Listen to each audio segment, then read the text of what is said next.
उत्तर प्रदेश सरकार का विज्ञापन एक बार फिर से विवादों के घेरे में है। इस बार अंग्रेजी अखबार इंडियन एक्सप्रेस में प्रकाशित विज्ञापन को लेकर सवाल खड़े हो रहे हैं। इसमें मुख्यमंत्री योगी आदित्यनाथ के साथ बंगाल के विकास की तस्वीरें लगा दी गई हैं। अब सोशल मीडिया पर इसको लेकर के मुख्यमंत्री योगी आदित्यनाथ और इंडियन एक्सप्रेस को लोग जमकर ट्रोल कर रहे हैं। विवाद बढ़ने पर अंग्रेजी अखबार ने गलती मानते हुए विज्ञापन को डिजिटल प्लेटफॉर्म से हटा दिया। उत्तर प्रदेश के विकास को कोलकाता की तस्वीरों से दर्शाने पर विज्ञापन के ऊपर सवाल तो उठ ही रहे हैं और इसी को लेकर के एनडीटीवी के वरिष्ठ पत्रकार ने अपने फेसबुक पेज पर लिखा है कि गोदी मीडिया की खबरों में झूठ चल सकता है तो विज्ञापन में सच क्यों चलना चाहिए। जब खबर में झूठ चल सकता है तो विज्ञापन में झूठ क्यों नहीं चल सकता। जो समाज गोदी मीडिया के प्रोपेगेंडा को सच मानकर खबर देख रहा है उसे विज्ञापन में झूठे प्रोपेगेंडा को सच मानना ही चाहिए। जो लोग यूपी सरकार के विज्ञापन की आलोचना कर रहे हैं उन्हें विज्ञापन की समझ नहीं है। बहुत बुरे दिन देखने के बाद भी लोगों का अच्छे दिन आएंगे, इस पर यकीन बना हुआ है। यह विज्ञापन का जादू होता है। जिस एजेंसी ने यूपी के विज्ञापन में कोलकाता के फ्लाईओवर को दर्शाया है या तस्वीरों का इस्तेमाल किया है उसका पेमेंट बंद कर देना चाहिए, लेकिन इसे मंजूरी देने वाले अफसर की प्रोन्नति दी जानी चाहिए। उसे विज्ञप्ति विभाग का प्रमुख बनाना चाहिए ताकि अखबारों में छपने वाली विज्ञप्तियों में बदलाव आए। टेंडर के स्तर पर भी विकास का बाउंडर रचा जा सके।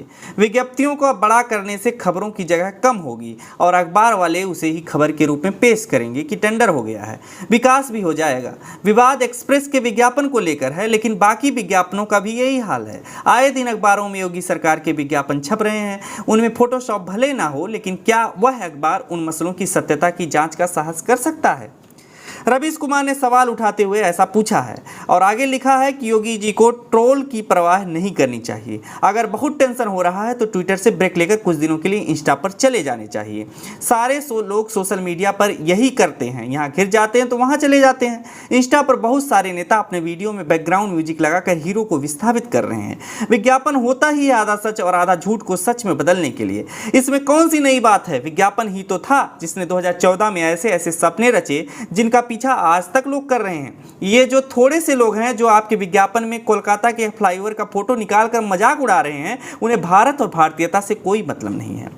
रवीश कुमार ने पेज पर अपने लिखा है कि मैंने हाल ही में योगी जी का एक वीडियो देखा है जिसमें वे अफसरों से कह रहे हैं कि लटियन मीडिया की परवाह नहीं करते हैं। लटियन मीडिया को भारत और भारतीयता की समझ नहीं है, जबकि गोदी मीडिया ही लटियन मीडिया है। योगी जी ने लटियन की गोदी मीडिया का जो विज्ञापन दिया है उसका पेमेंट रोक देना चाहिए। उनकी भारतीयता का इम्तहान लेना चाहिए। गोदी मीडिया बिना पैसे का ही विज्ञापन छापेगा। जब पुलिस और प्रत्यर्पण निदेशालय ईडी है तब विज्ञापन के पैसे क्यों दिए जा रहे हैं। जो काम वे फ्री में कर सकते हैं उसके लिए पैसे नहीं देने चाहिए। रवीश कुमार ने आगे अपने फेसबुक पेज पर लिखा है कि इस प्रसंग से यह भी उजागर हुआ है कि गोदी मीडिया के संपादकों का स्तर कितना घटिया है। अखबारों के पहले पन्ने पर विज्ञापन छप रहा है। जरूर किसी की नज़र उसी वक्त गई होगी कि फ्लाईओवर तो कोलकाता की लगती है। इतने अखबारों से कैसे चूक हो सकती है। मेरी कॉन्स्पिरेसी थ्योरी यह है कि गोदी मीडिया के संपादकों ने जानबूझकर छपने दिया ताकि योगी जी बदनाम हो जाएं। हर अखबार में छपने वाले विज्ञापन को कड़ी निगाह से परखा जाता है। पैसे का मामला होता है। कुछ गलत या कम छप गया तो पेमेंट नहीं मिलता है। अखबार में खबर गलत छप जाती है, विज्ञापन गलत नहीं छपता है। योगी जी को अगर मुझ पर यकीन नहीं है तो किसी करीबी को बुलाकर पूछ लेना चाहिए कि अखबार में जब विज्ञापन छपता है तो उसे देखने की क्या व्यवस्था होती है। इसे व्यंग ना समझे, क्योंकि मैंने इन दिनों व्यंग लिखना कम कर दिया है। रवीश कुमार ने आगे लिखते हुए कहा है कि 2015 में पत्र सूचना कार्यालय पीआईबी ने एक फोटो ट्वीट किया था। प्रधानमंत्री मोदी चेन्नई के बाढ़ प्रभावित इलाकों का हवाई सर्वेक्षण कर रहे थे। फोटोशॉप टेक्निक से शहर की कुछ और ही तस्वीर ट्वीट कर दी गई, बाद में पकड़े जाने पर डिलीट कर दिया गया। 2017 में केंद्रीय गृह मंत्रालय की सालाना रिपोर्ट में एक तस्वीर छप गई थी। लोग हैरान थे कि भारत पाकिस्तान सीमा को इस तरह से रोशनी से सजा दिया गया है। बाद में पता चला कि वह तस्वीर तो मोरक्को स्पेन सीमा की थी। जब अब भारत के बॉर्डर की जगह मोरक्को और स्पेन की सीमा की तस्वीर छप सकती है तो लखनऊ की जगह कोलकाता के फ्लाईओवर की तस्वीर क्यों नहीं छप सकती है। 2017 में ही छत्तीसगढ़ के एक मंत्री राजेश मूणत ने वियतनाम के पुल की तस्वीर ट्वीट कर दी थी। रमन सिंह सरकार के मंत्री राजेश मूणत ने रायगढ़ की केलो नदी पर शानदार पुल के बनने का दावा करते हुए जो फोटो ट्वीट किया वो वियतनाम का निकला। खूब वाहवाही हुई। जब सच्चाई सामने आई तो उन्होंने ट्वीट डिलीट कर दिया। फोटोशॉप के जरिए तस्वीरों का इस्तेमाल करना, पकड़ा जाना और फिर डिलीट करना विश्व गुरु भारत की अपनी खास परंपरा है। गीता का उद्घोष है कि सत्य की विजय होती है। जब तक झूठ नहीं बोला जाएगा, सत्य की विजय किस चीज पर होगी? तो सत्य की विजय होने के लिए किसी न किसी को झूठ बोलना ही होगा। जिस अफसर और एजेंसी ने ऐसा किया है, उसने सत्य को विजयी होने का चांस दिया है। पकड़े जाने के बाद यही तो साबित हुआ है। इन थोड़े से लोगों ने इस बात को लेकर के योगी जी को ट्रोल नहीं किया कि यूपी के अस्पतालों में बच्चों के लिए इलाज के लिए जगह नहीं है, बिना इलाज के बच्चे मर रहे हैं। हिंदी अखबारों के भीतरी पन्नों पर ऐसी तस्वीरें छपी हैं।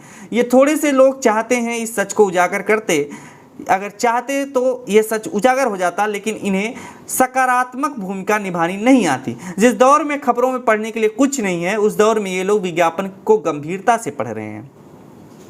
योगी सरकार को मेरा सुझाव है कि विज्ञापन के लिए गोदी मीडिया को पैसे नहीं दिए जाने चाहिए। दूसरा, कोलकाता की जगह मोरक्को, ढाका, क्वेटो कहीं की भी तस्वीर का इस्तेमाल किया जाना चाहिए। किसी अखबार के संपादक की हिम्मत नहीं है कि विज्ञापन की सच्चाई छाप दे। जनता को जागरूक करना इस वक्त पत्रकारिता का सबसे बड़ा अपराध है। ऐसे अपराधियों को पकड़ने के लिए आयकर विभाग काम कर ही रहा है। खबरों की समाप्ति के बाद विज्ञापनों की बारी बारी आनी ही चाहिए। पत्रकारिता का यह स्वर्णिम दौर है। जो पत्रकारिता नहीं करेगा उसे पत्रकारिता का मान सम्मान मिलेगा, और जो करेगा उसे आयकर विभाग का सम्मान मिलेगा। डॉक्टरी किए बिना आप डॉक्टर नहीं हो सकते, लेकिन पत्रकारिता किए बगैर आप पत्रकार हो सकते हैं। जनता पैसे देकर अखबार खरीदेगी और चैनल के पैसे देगी। रवीश कुमार ने नोट में ही आगे लिखा है कि इस लेख को नहीं समझने के लिए विशेष योग्यता की आवश्यकता है। हिंदी प्रदेश का होना बहुत जरूरी है।